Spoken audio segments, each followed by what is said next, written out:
Hello, everyone. Welcome, welcome. Folks are joining us. My name is Alex Santiago Hira. I'm the Director of Education at New York Theater Workshop. Welcome to this conversation on trauma-informed pedagogy with Dr. Nisha Sajnani from the program in drama therapy at NYU. This program is part of our Teaching Theater online series as a resource for theater educators and artists in our community as they work to take their practice virtually. We are broadcasting this talk via Zoom, and we are also recording this conversation, and it will be available next week on our Facebook page for repeated viewing. So feel free to share it when it becomes available on our Facebook page. There's, I think, over 100 of us via Zoom, and we are happy to have you all here. This conversation and all of the workshop's virtual programming is offered free and available to our entire NYTW community. If you are in the position to support our work, we hope you'll consider donating, and you will find a link to our donation page on in the chat feature on Zoom. This conversation will last around an hour. For the first 30 minutes, our education associate, Adam Odsess-Rubin, will moderate a conversation with Dr. Sajnani, and then we will open it up for question and answer. If you have a technical or logistical question about the platform, about Zoom, please feel free to share through the Q&A tab on Zoom. When we get to the question and answer portion, feel free to share your questions for our panelists via the Q&A feature as well. If someone asks a question you're interested in, you can upvote by clicking the thumbs up on the Q&A feature on Zoom, and we will do our best to get to all the questions we can in the time we have. Thank you again for joining us, and now let me welcome Adam, who will introduce our guest. So Adam. Thank you, Alex. Thanks so much. And welcome everyone to our conversation today. I'm really happy to have you all with us. So I was Dr. Nisha's student a little over a year ago at NYU, and I found the drama therapy curriculum so just so incredible in terms of the power of art to heal and to build community. And I found Nisha's teaching to just be so warm and so inviting for the students. And so when we were talking about programming for teaching theater online through New York Theater Workshop, I thought there'd be nobody better than Nisha to be part of this conversation. So I'm gonna ask a few questions to you, Nisha, and then we'll do Q&A. First of all, can you tell us, in your words, what is trauma-informed pedagogy? Well, thank you first to Adam for inviting me to be a part of this conversation. And in response to your question, trauma-informed pedagogy is what it sounds like, in the sense that we're bringing a trauma lens or an understanding about how trauma affects us physiologically and psychologically to how we teach and how we learn. Great. And what kind of mental health impacts have you seen amongst your students in the classroom, or amongst any clients you've been working with, or other practitioners through this whole COVID crisis, and how have drama therapists been addressing this? So I'll start by saying that this pandemic, as everyone knows, presents a really unusual threat, and that when we're threatened by something or someone, it's normal to experience a range of emotions, a range of physiological responses that are geared towards getting us out of harm's way and onto safety or into safety. And this pandemic presents an altogether different kind of threat, in the sense that it's everywhere, its impacts can be seen everywhere, and yet it is nowhere, and death feels closer, it's ongoing, it's poorly understood, on. And even as I continue that list, I get more anxious. And so that looming kind of threat does something to us psychologically when we can't get away from it. And of course, best practice would tell us to focus on what we can control: physical distancing, washing our hands, creative, mindful, meaningful practices. And so that's what I've been keeping in mind. And we'll talk more about that as we go, I'm sure.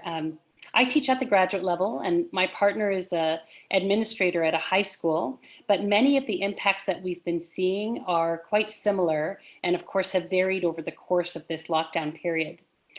So I'll share a few of those. And some of them will probably sound familiar to you, and maybe you've experienced this. I know I certainly have. Both faculty and students have expressed their feelings of helplessness and of being overwhelmed, certainly. Students have expressed, and I would say faculty too, have expressed how challenging it is to concentrate, or feeling like their efforts are irrelevant in light of the number of infections and losses. Many have expressed fear for their own safety and the safety of others, and they've expressed grief. Some students, of course, have not been expressing any of this. They haven't been expressing their thoughts and feelings, but rather retreating or avoiding or completely disengaging. In higher education, I would say that there are a number of students that are, rightfully expressing anger around the interruption that they've experienced, and also how that interruption then sheds light on a glaring inequity around resources. Certainly my partner has spoken about how, in high schools, what became glaringly obvious was the inequitable access to working Wi-Fi or hardware. And then, then came the questions of, well, who is going to distribute the hardware? And there are levels of fear around that that would come up. And then I suppose I would say that, in terms of mental health impacts, there's also the ways that we respond to fear. And we have our go-to coping strategies that we rely on that may have worked for us before, that we might rely on again. And some of those may be useful, helpful coping strategies that actually keep us motivated, connected, working healthy, eating healthy, sleeping healthy. I think we also need to be gentle on ourselves, in the sense that I know I haven't been doing all of those things, and some of our coping strategies are just flat out crap, and we know that. We're aware of it, and yet we engage in it. And that's where we need to spend some time sort of noticing, as this continues, how are we coping with these mental health impacts, and what can be done to sort of boost the useful, positive ones that will help us function in the long term and thrive. That's a long response to the mental health impacts, but there's lots to say there. Anyway, yeah. Yeah, absolutely. And I think, for all kinds of educators, whether it's elementary, middle, high school, college, and grad school, I think people are feeling a lot of pressure to get through the goals and the outcomes and the curriculum and the standardized testing, all that stuff that is normally challenging already for educators. But, as you said, all of us are really coping through this, and we're living through a major crisis. And, so many of the educators that I've talked to, they're really just trying to listen to their students and act out of compassion. For those educators out there, myself included, who might not have any kind of clinical background or experience, I'm wondering, what is the role of a drama teacher or any teacher in talking to students and helping students kind of cope with this crisis? I love how you put that, that it's about listening to students and responding with compassion. And what a beautiful guideline to keep, regardless of what kind of strategy you're using. If you do nothing but that will be helpful. I can say that one of the things that we've learned from working with groups who have endured collective ruptures, like the experience that colleagues have had in the aftermath of 9/11 in New York City, for example, is that ongoing familiar communities are really important to people, in establishing a sense of routine, a sense of stability. Even when we can't meet in person, I can tell you that I, for example, have found myself reconnecting with past friend groups. My mother, my in-laws participate in church groups online weekly. I've started to rely on our new routine of dinner time, whereas I never had that kind of routine before. And I'm sure we can think of a number of other examples. And so when there's a disruption, our classrooms offer a sense of shelter for our students. Mm. It can be really helpful to return to some of those practices that help us to establish a sense of routine, stability, groundedness, and connectedness with each other, and that invite a range of experiences. So, in a drama class and in a drama therapy class, this would be no different. We would have a number of activities that help us check in with each other. It's routine. It's how we begin the class, and it might be how we end the class, right? So I'm sure you can think of many. We might do a sound and movement sculpture and invite everyone to reflect it back. We might pass something through this little dot, this little camera, and have somebody else pick it up and say something about how we're doing in that moment as we transition from the classroom to remote ways of doing this. Of course, and I'm sure that we can think of many other examples. We use the magic box. Maybe if there's time, I'll demonstrate the magic box. Maybe people already know what that is.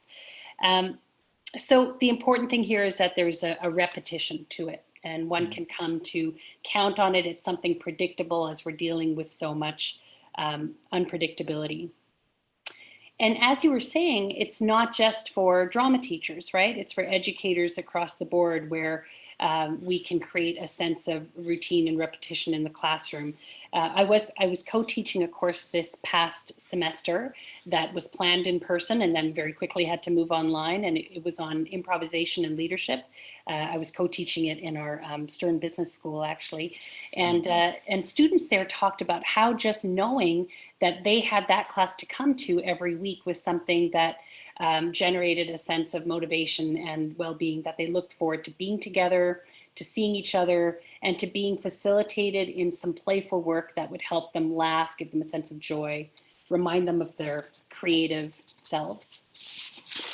And I would say that, and I think you've already spoken to this as well, that of course, we're tracking those students where we notice some dissociation, some disengagement. And, in my practice, and I'm sure with other educators, you would follow up with those students afterwards, find out how they're doing, try to connect them to other resources, whether it's family resources or community resources that they can connect with.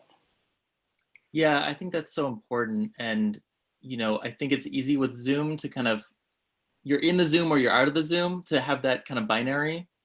And this idea that, you can check in with your students, you can send them an email or a text message if, that's something you're comfortable with, and that we're getting rid of some of the hierarchies in education and having a more collectivist view of how we relate to each other, and treating students with generosity. That's really valuable. And I want to pick up on this idea of routine and ritual, because I feel like that's something I really got from you as a teacher taking your class. Was there were some really beautiful built-in rituals in the lesson plans, that we started every class the same way and we ended every class the same way, and we always had time for play and also for reflection, and it created a really holistic experience as a student that I really came to value. Can you give some other examples of how you use routine and ritual in your classes, and how different teachers might adapt that for their own lessons? Sure. I think there are a number of different exercises that can be handy here. I think I'll start with the magic box because I promised it earlier, and the magic box is just, let's imagine. And if we were in the classroom, we would imagine that we had a magic box above us and everybody would reach up, and we could actually still do this in our own homes. And I like how you spoke to the hierarchies breaking down, because we can see into each other's homes now, can't we? And we have things that we can comment on. And of course, my partner would say that in high school, they actually let their students turn off their cameras, because a student shouldn't have to reveal their home environment if they don't want to, and that can put them in a difficult position. But this does invite a different, it's an invitation to a different way of knowing each other. So back to the magic box. if we're in the classroom, and we can do this online as well, we are going to imagine that we've got a box above us and we're going to bring it down with a sound. Just today, actually, I did this in a group where we imagined that the box was just this Zoom box. And so we are going to imagine that this box that we've got in front of us is covered with some kind of fabric. What is it? What kind of fabric is it? And people will call out whatever they see. And that invitation is just an invitation to imagination, right? And in imagination, our capacities to play with possibilities is one of the first things that becomes constrained when we feel anxious. And so these exercises are also about reconnecting us with our imagination and using exercises that can expand that imaginative inner space. So we've got our magic box in front of us. We're going to imagine that what we can we open it up? Let's open up the box. Can you open it up on your side, Adam? You're going to yes. Open up your magic box. And inside this box is everything that we've talked about in the class and before, everything that's been going on in your life, everything that we've said and everything that we've not said. All right. And I'm going to ask you, each student, to reach into this box and to pull out something that's going to help you and sustain you this week, and to put something in the box that you just don't want. And everybody goes around and does that.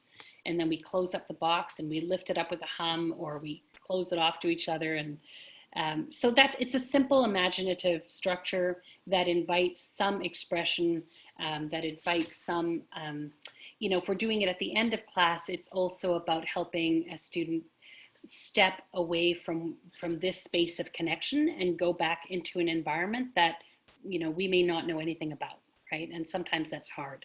When we click leave meeting, we go back into whatever's waiting for us. And for some, that might be lonely, Yeah, one thing I learned in your class was this idea of de-rolling. And that was really helpful to me as an actor, because sometimes as an actor, you're playing a role that is maybe troubling, or it could be a villain, or it could be really close to home psychologically. And this idea that you can step out of that, and there's rituals set up to step out of that, to go on with your daily life and leave that character behind, was really useful. And I imagine that for a lot of students, suddenly their school space is the same as their home space, which is the same as their friend space. And it's like, I like what you said in terms of turning off the camera. Like, how do you keep your space kind of sacred to you and safe? Because students might be self-conscious about, their class and their home, or their family is running around behind them. How do you support students in kind of holding that space sacred to them? Yes. And I think that, sometimes that's in our control and sometimes it isn't. I mean, we can turn off the camera, we could use virtual screens if our software and our hardware permit for that. For example, my computer doesn't. I just end up looking like I'm blurry and I'm on some sort of acid trip.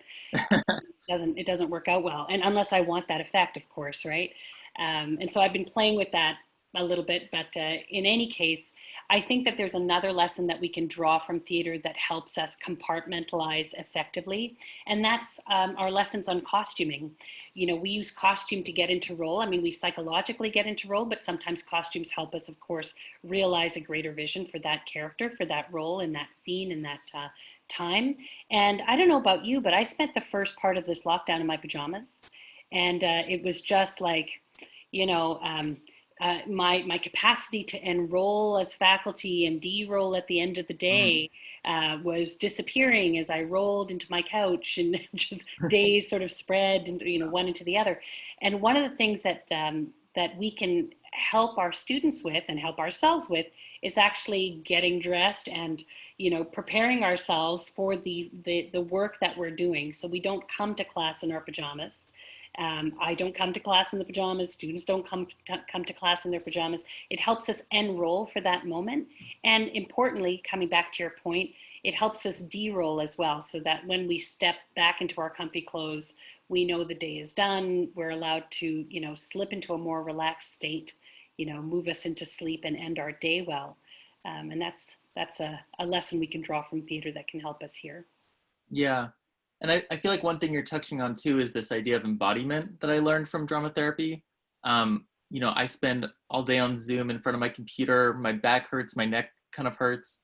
And I'm sure there's some movement and dance teachers out there watching, but, you know, so much of our practice as educators is embodied. We're in the classroom. We're doing physical activities that involve touch and involve eye contact. They involve moving around the space. Have you found ways to bring this idea of embodiment, embodied performance, embodied healing to your work and work with students? Yeah, I mean, I think there's some really obvious strategies that have to do with taking a break. We're going to breathe, we're going to stretch. Can we all do that? Can everybody find a space around them wherever you are? And maybe we can see each other still on camera, and we're all going to reach up and we're going to take a big breath together, you know, and we'll do an exercise alone together that allows us to release the tension that builds up from all of this constrained, hunched Zoom interaction. And then there is the, I think that there's something else that, you know, we really try to experiment with in improvisation. When I was mentioning an improvisation class I was teaching this semester that needed to go from, you know, the classroom to a remote environment. And improvisation, physical improvisation, dramatic improvisation has been demonstrated to help us cope with uncertainty because we're introducing different levels of risk, right? And it helps us notice and feel what's happening in our bodies, respond to what's happening in a relationship with the person that we're playing with, and to allow for transformation and to continue to stay connected in that transformation. So, if, you know, besides the stretching and the breathing, finding ways to cultivate that sense of embodied play in this space is something I've been getting really curious about. And, you know, one exercise that has helped me draw more attention to the body is one that I learned through the Applied Improvisation Network, actually, which was a dubbing exercise where I'm not sure, maybe you've tried this, but everybody else have you tried this, Adam? Not on Zoom. Okay, on Zoom. Okay, so on Zoom, everybody else turns off their cameras and you're left with just, you know, two people on stage in the black space of our Zoom space. And those people are silent, but they're having a conversation with one another. And two other designated people are designated as their voices. And so those people are paying attention to my body and they are speaking for me as I'm moving. And, you know, the other person's doing that for you. And of course, hilarity ensues. You might ask for a suggestion from the class as to who they might be or where they are. It's a different kind of embodiment, but it's about the other lessons we gain from embodied practice, which have to do with this mind-body connection, have to do with mind-body agreement, that has to do with paying attention to the bodies of others, that we can still practice in this space with practice. Yeah. I really love this idea too, that improv is a way to learn how to deal with uncertainty and to be more creative about the choices we make in life, because there's so much paralysis around even going to the grocery store and do I wear gloves or do I use hand sanitizer? And, you know, can I go for a walk or a jog? Do I need a mask? What kind of mask? And there's so many choices, and improv gives us so many tools to make great creative choices, right? Yeah, can you speak more to that? What I'm empathizing and sympathizing with the grocery trip. The risk of going grocery shopping or checking our mail or leaving our boxes, leaving our spaces. And it doesn't, you know, improvisation, playful improvisation does help us reduce the fear we have around instability and uncertainty. And at the same time, it also helps us accept the fact that we're afraid. You know, and there is something to be afraid of here. It's not that we're going to make that go away. In normal times, improvisational practice can help us take useful risks. And there are risks that we don't want to forget to take around connecting with people. You know, we saw some of those memes go around around imagination not being canceled, singing is not canceled. There are plenty of things we can still do. And that some of this just requires practice so we can remind ourselves of our creative selves that have not been lost. At least that's been my experience in the last few weeks, just practicing with other colleagues online, trying to create a no-fail, conducive environment to just practice together these skills. There's something else I wanted to mention in terms of an exercise that I found really useful, that we have at our disposal. A drama therapist work with a core principle of aesthetic distance. There are a number of different principles that underpin our practice, but a really pivotal one is aesthetic distance. Brecht gave us the concept of distancing and being able to critically reflect on what we're seeing on stage. And in drama therapy, we think distancing, of course, works in the opposite way as well, in the sense that it brings us closer to our emotional experience of a moment as well. And so when we are engaging in a scene or playing a role, we have a chance to both critically reflect on that role and how it relates to our own lives. And the role creates a pathway to be able to emotionally express thoughts, feelings, ideas that we otherwise might not have had words for, right? So in one community group that I had been leading, process group I had been leading for our drama therapy students, amidst this crisis, was the use of a play. The use of a play as a scaffold for aesthetic distance. And I used Conrad Panganiban's, he's a Filipino-American playwright, and he wrote a 1-minute play called A Cure for the Virus, which is a little spot on, okay, so that's not too distanced, but it's about two characters dealing with a virus called Modelo 23, and they're trying to decide whether or not they should go to a concert. And of course, the concert is by The Cure.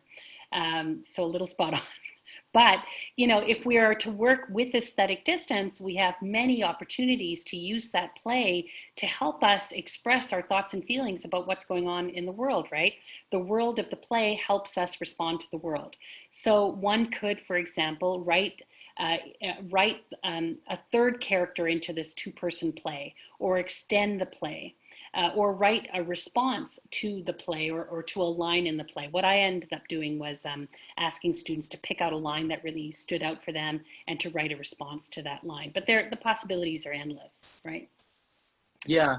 Yeah. So, I mean, in terms of aesthetic distance, I think a lot of teachers out there are wondering, like, how head on do you tackle some of the issues that are coming up with students in the classroom? Is it your responsibility, or do you have the tools as a teacher to support a student who might be grieving the loss of a parent or a grandparent or an aunt or an uncle?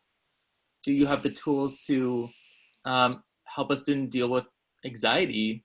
What are some other small things that teachers can do to start to get at these things, and how close is too close in terms of addressing the crisis head on, and students' feelings around that or experiences around that, and then kind of going past that, like, what is appropriate? And I know I'm asking a lot of questions in this question, but what is appropriate for educators to use in terms of generating work with students? If you're devising a play together or doing an improv activity, what feels to you like the right aesthetic distance, or how can teachers assess that for themselves? I'm a big believer in not professionalizing care. That caring, a colleague of mine actually calls educating educaring, that we can't leave the caring to some other set of professionals only. That it's not only the job of the therapist and only the job of the psychiatrist or doctor or, what nurse practitioner, whatever it might be, whoever it might be, that it's all of our responsibility to cultivate a conducive environment that is caring and that is responsive and responsible. And of course, I don't mean to do away with the need for specialized care and help when that's really required. When somebody's grief has so interfered with their capacity or so interfered with their health and well-being that they might need additional support. I think that it's important for educators across the board to plan for creating spaces for students to express themselves around what's happening, and to not treat it like an afterthought, to create a space at the beginning of class, create a space at the end. Maybe it's once a week, but there is a space to be able to express how they are doing. Because we don't just check our lives at the door. And in fact, there is no door right now. There is no extra building. We're we're living it. We're always living it. We're just imaginatively moving into different spaces through these screens. But there has to be some means of being able to express what's happening. And I think it's important to do so now, but it's going to be, it's going to continue to be important to do, even as we return to classrooms, whenever that might be, because we're going to be returning for many of us to rooms that work at 1/3 capacity, that have plexiglass in them. Students will not be able to see their usual friends. They'll only see a few of them. There are things that we can help to preempt, or responses that we can help to preempt by proactively saying, we know this is coming. How are you feeling about it? And we can do that directly, verbally, or we can do that creatively in the magic box, or, for those of you who do mask work, creating masks where the outside is what you're presenting to the world, the inside is how you're feeling. And just the act of creating that allows for some processing, and then that's brought to the class, or maybe through photography or some other kind of video sharing that allows for students to express what's going on. So I think that's important to do. And, again, as you listen to what's happening for students, whether it's their grief, I think directly asking about losses is really important. I'm taking this from a direct trauma background, but one of the things that differentiates trauma-informed care from other mental health clinics is that for the most part, we will ask directly about whether somebody is bothered by, a series of difficult events. We will ask specifically about those difficult events rather than waiting for them to show up whenever they show up in the conversation. So preemptively and proactively wondering aloud with students, I wonder if anybody here is thinking about, the losses that they faced. Has anyone here lost anyone as a result of the virus? And to have a courageous conversation around that, and to provide a space for people to, a way for people to respond around that. Maybe it's directly, and then maybe it's through poetry. I would say is critical, because they're feeling upset anyway. The fact that you haven't asked doesn't make the upset go away. It's that they're trying to constrain it and compartmentalize it in order to participate, which can be functional for a while, but ultimately will reveal itself. Yeah, absolutely. That's really, really helpful. So now we're going to transition to Q&A with all of our attendees. So I'm going to encourage everyone who is watching right now to use the Q&A feature on Zoom and to type a question for Dr. Nisha about drama therapy, about trauma-informed pedagogy, about anything that's been brought up in the conversation. We want this to be as interactive as possible in this Zoom seminar, to get to know who's watching and what's on your mind. So we're gonna start with Summer Broyhill, who wrote, thank you for taking the time with us, echoed. What kind of de-rolling exercises do you teach in your class, and do you use with clients and students? What kind of theater exercises? Sorry, de-rolling exercises. What kind of de-rolling exercises? Sorry, I missed that. Okay, so de-rolling exercises. One is to verbally say, this is how I'm like the character. This is how I'm not like the character. All right. Now, psychologically, we could probably say that regardless of what you say, you're, however you're not like the character, there's some part of that in you anyway, but that verbally you're stating, this is me, this is not me. All right.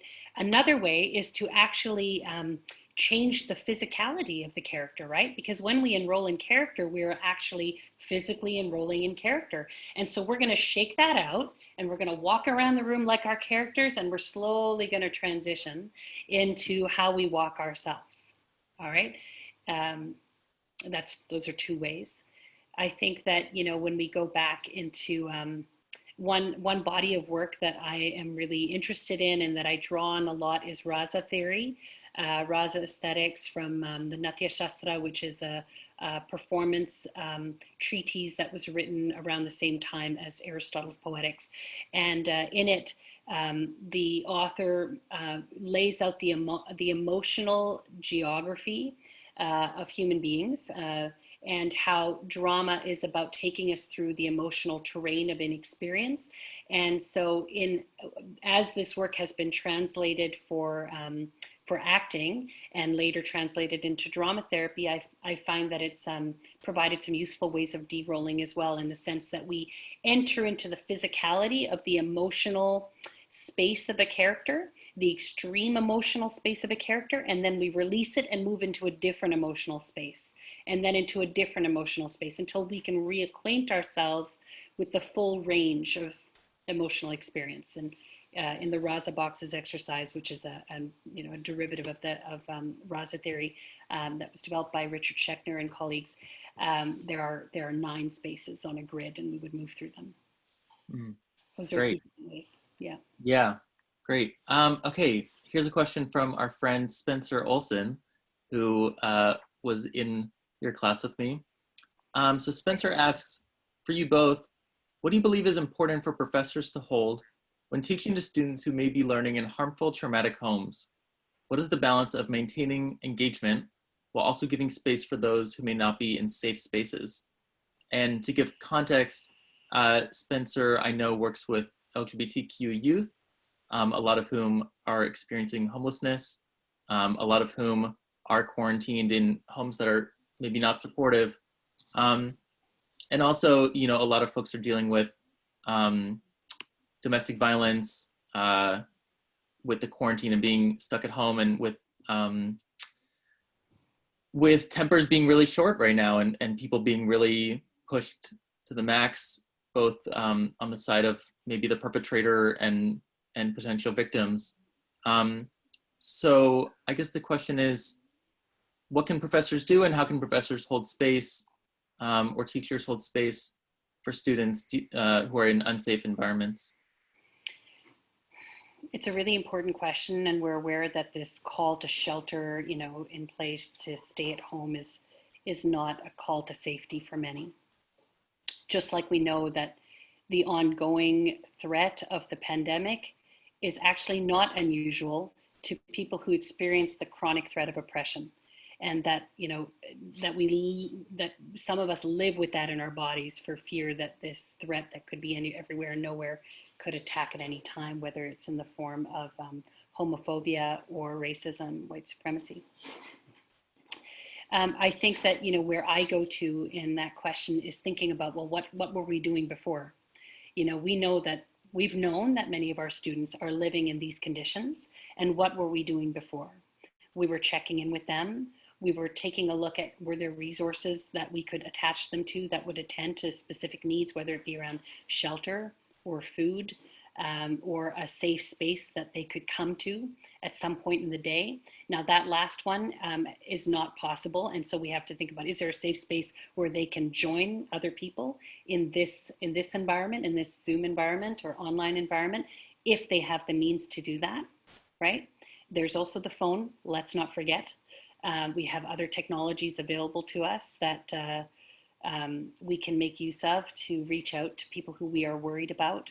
And that does not mean that we're going to be able to solve the situation. And that's often what is most difficult, whether you're a therapist or a teacher, is that we have to contend with the limits of what we can do, and yet do it anyway, like attempt anyway to reach out and to be there and to listen, and to contend with the fact that we're living in failed systems, and we are trying to remain as responsive and responsible to one another as we can, to collaborate towards something more hopeful and to take some hopeful action together. I know that is not maybe a fully satisfying answer. I think that I imagine, Spencer, you and others who are working with students who you're worried about that way, or have probably developed all sorts of different strategies around what you do to try to keep your feelers out for what's happening. Yeah, thank you. I would also add that, with the internet, there are so many great resources out there, and great organizations who are working with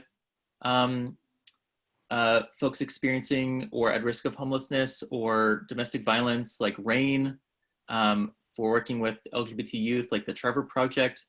And I would just encourage teachers to Google resources when different student issues come up, so that they're able to refer students to some professionals. Yeah. Okay, Danny asks, how can we build trust and ensemble with new groups that are meeting for the first time virtually? Do you have any activities you found useful or translate well to Zoom? And I'll just add in, my mom is a therapist and I'm staying with her right now. And I know there's been a lot of frustration around meeting new clients on Zoom and not already having that rapport in person. So yeah, how do you build that trust and rapport with a new group that you're meeting over Zoom for the first time? That seems really difficult. That's a great question. It's a great question. Obviously, the social presence piece is amplified if we've already had a chance to meet each other in person. So when we think about best practices of teaching online, best practices in teaching online have to do with balancing social presence, cognitive presence, teaching presence, and I would add aesthetic presence. If we don't have that physical contact initially, how do we cultivate that kind of presence here with each other? And so I will refer to a group that I've been leading for the last few weeks.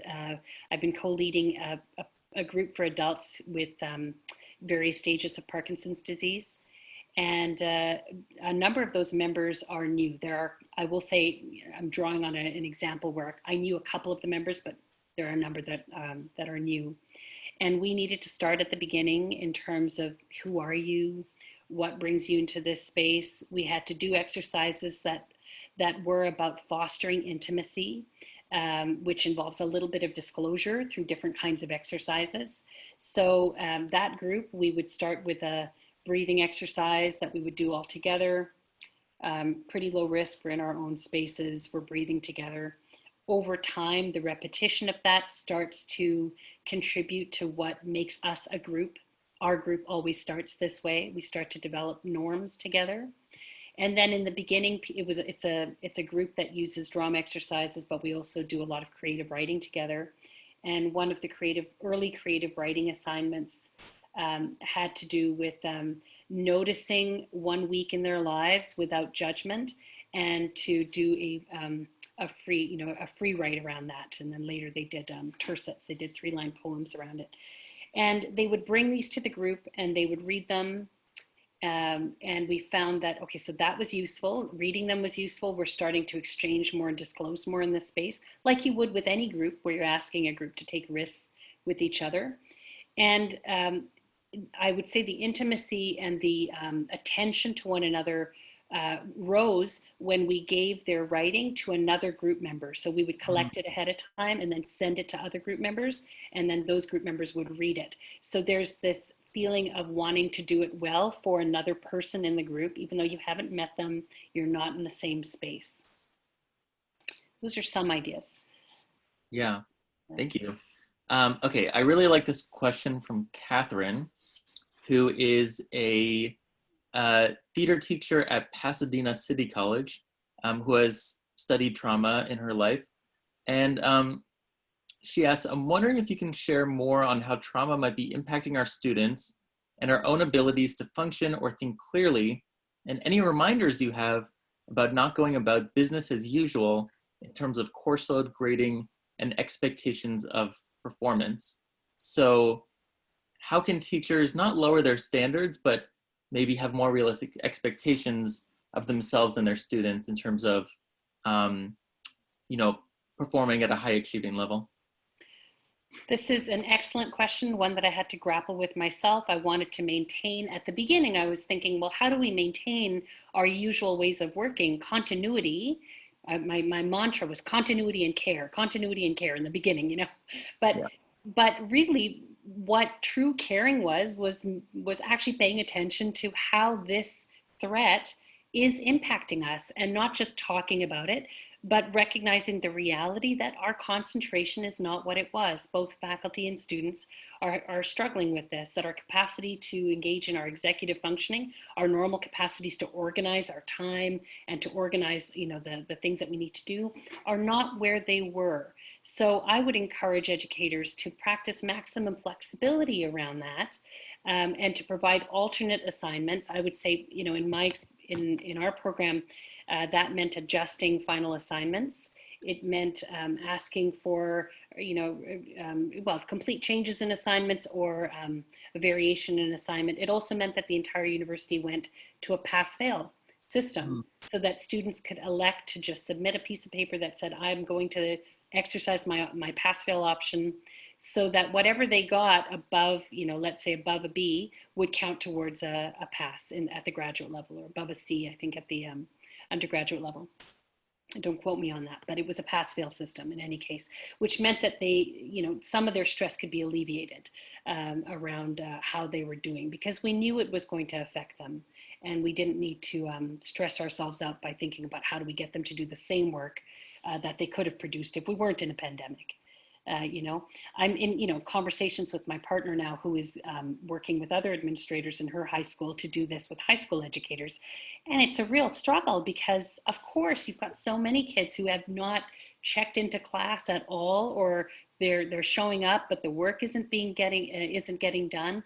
And so they're thinking about all sorts of other strategies around ways of assessing learning in the summer or supporting learning in the summer, ways of sort of wrapping up this semester in a way where nobody fails, but there are, I'd say at the higher education level, we will put incompletes in and allow for more space and time than we otherwise, would.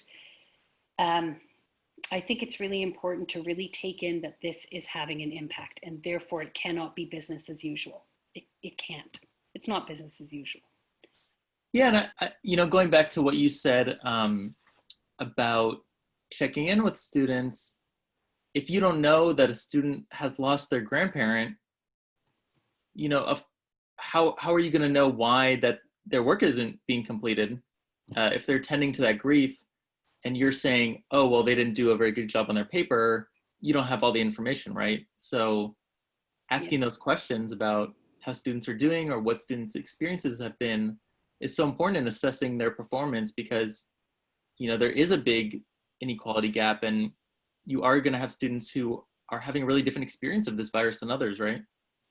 Absolutely. There's a program that I helped to develop called the Miss Kendra program through the Post-Traumatic Stress Center under the Foundation for the Arts and Trauma in New Haven. And we would be in the classrooms reading kids a story that we developed about the legend of Miss Kendra, and Miss Kendra would ask questions of students in the story about how they were doing. Are they being affected? Do they have enough to eat? Is anyone at home hurting them? Are they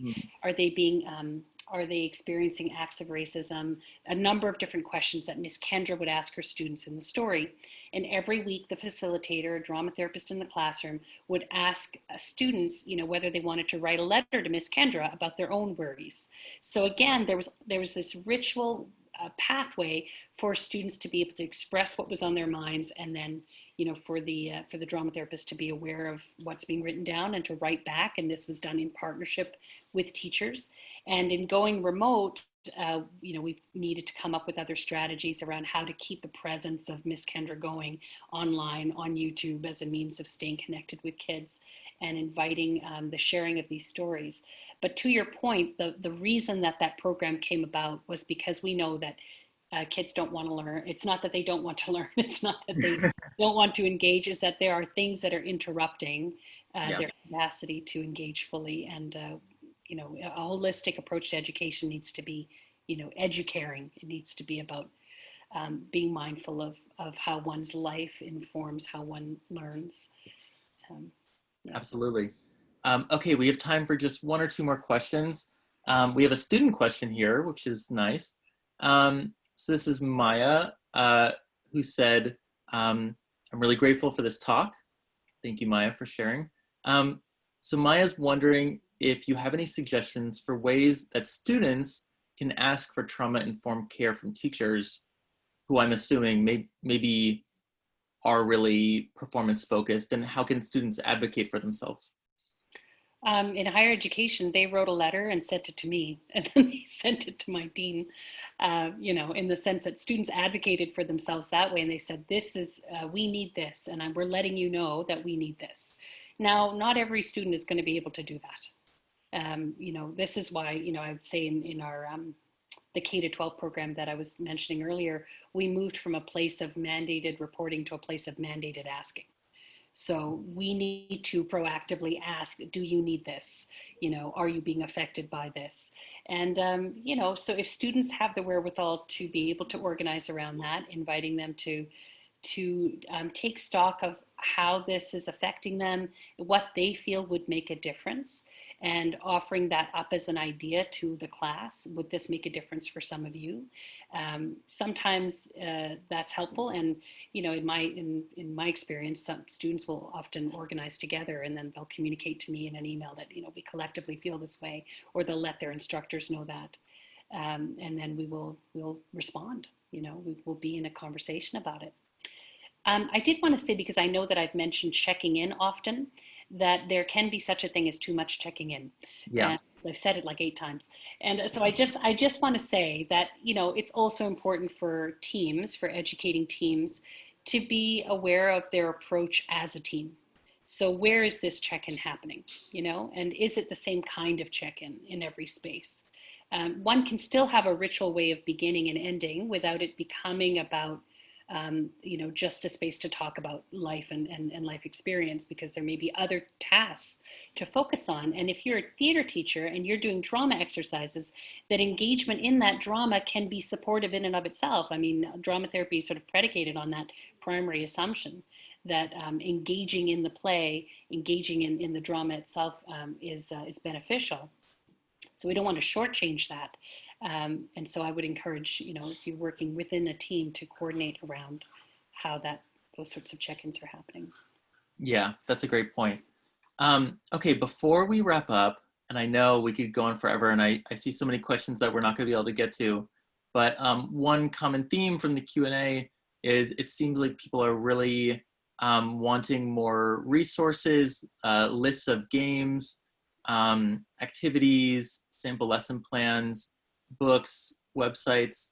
Have there been any resources that you found really helpful, or that you can point people to who might just be getting the first taste of thinking about trauma-informed pedagogy from this talk and want to explore more beyond this? I do think that there are a number of resources online, because the trauma-informed movement has grown over the last 10 years significantly. And in fact, you know, to the point now where people are also critiquing the use of that kind of language and talking about social justice-oriented pedagogy, because the two are connected in thinking about how harm affects learning, and how rupture affects learning, and how collaboration and you know, creativity can promote learning. But there's a shift there. Anyway, to your point around resources, I think that, you know, there are some resources that have been useful to me in terms of teaching online. And I could send you a few of those rather than rattle off, try to think through them now, Adam. I could send them, and I wonder if resources could be made available as part of this, the sharing of this talk. So that I can give some thought to that and actually assembles a few resources. I'll say that in the last month and a half, the thing that was most useful to me were practice groups. So within my own drama therapy community, within the applied improvisation community, Applied Improvisation Network holds you know, 4 or 5 practice groups that are open, free, open access. If you were to look them up on Facebook, you could sign up for one, and you're going to meet with other educators around the world, and you're going to practice drama games together. Aside from it being fun, it's also, you know, it reminds you that it's not, it reminded me that that life was possible in lockdown, that we could do creative work together. And it inspired me and a few colleagues to create an online performance festival, which you know, was a way for drama therapists and other care providers to express how they were doing in this time. And we learned what it was to design in this Zoom space. So I'm very grateful for, you know, for sort of living resources, living you know, practices that have been particularly useful. Yeah. I'll follow up with some written ones later. Yeah, and I'm going to drop my email in the chat, and I'll say it out loud. It's adamo@nytw.org. That's adamo@nytw.org. And I would just invite any educators out there, students out there, who want to follow up on this conversation or provide any feedback, ask any questions. I can contact Dr. Nisha, and feel free to send me an email. And I would also point people towards Daphne Secret's Google Doc on teaching theater online that started right when things were shutting down. And maybe Alex, you have a link for that or something, but I found that really useful with lots of practical activities. Yes, so did I. I forgot to mention that, but it came past my inbox as well. Really good. Good. Well, Alex is going to come back on. Thank you so much, Nisha. I really appreciate you taking the time to be with us. I think this was so valuable for educators and students. And I feel like I have so many more tools for working with our students. So thank you so much. You're so welcome. And thank you for inviting me. And it was great to be in conversation. Thank you so very much, both of you, for this really fantastic conversation. And the thing that it remains with me is the notion of care for our students, not just care for our practice as theater artists and educators, but caring for the whole being. So thank you so very much. Before we let everybody go, we wanted to plug some upcoming events as part of our virtual programming. Next Wednesday, I will be in conversation with International Theater of the Oppressed practitioner Julianne Boal, my dear friend. So make sure you sign up for that if you're interested. And then on Friday, we have a panel conversation on queering borders, immigration, and the arts. And our community engagement associate, Gavin Trinidad, is going to be in conversation with TAO playwright in residence, Victor Casares, and immigration activist, Ilan Rincon Portas. And this is a panel in conversation, in collaboration, I should say, with the National Queer Theater and Immigration Equality. You can find the full list of programming at nytw.org. This conversation and all of the workshops, virtual programming is offered free and available to the entire NYTW community. All guests who contribute to this online gatherings are compensated, and we are continuing to pay our staff. If you are in a position to support our work with a gift of $25, $10, $5, whatever it is, in any amount, please consider donating to support our work through this crisis and beyond. And you can donate at nytw.org. There will be a link to a short survey after this Zoom call ends, and you will receive a post-event email as well. Please take a moment to share your thoughts with us. Thank you again for joining us, and we wish you a fantastic holiday weekend, even if at home. All the best to all of you. Stay safe, everyone. Thank you for coming.